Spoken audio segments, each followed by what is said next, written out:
Ayan guys, nag-release yung FM200 namin. Ayan o. Nag-release siya. Dalawa to. Sa kabila yung isa. Ayan yung isa o. Ayan. Nag-release pareho. Reserve na lang natitira ngayon. So wala na tong laman, isa na lang meron. Main electrical room to guys.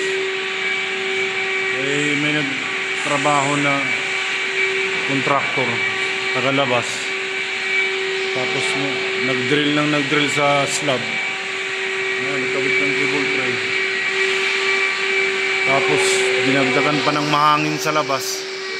Sa ilalim ng pinto pumasok yung mga alikabok. So nag-release yung yung 200 namin. So kaya ngayon dapat hindi ako naka-duty. Ayan, naglinis kami ng wala sa oras. Ayan, ang bataan ko. Ayan, nag-vacuum sa taas ng panel. Yung AC department, nagano na rin, mechanical. Naglinis na rin ng mga aircon nila kasi yung filter nila puro alikabok din.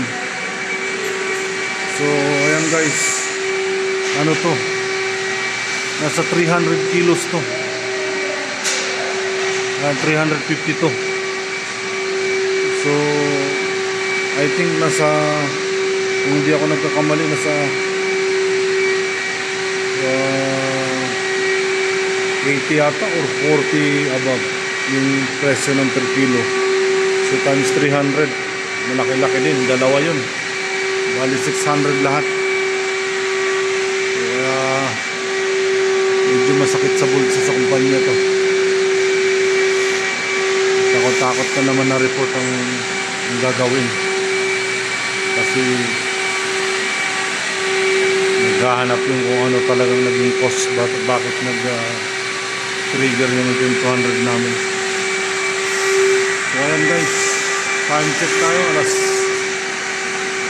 8:30 na ng gabi. Ayan, sige guys, thank you.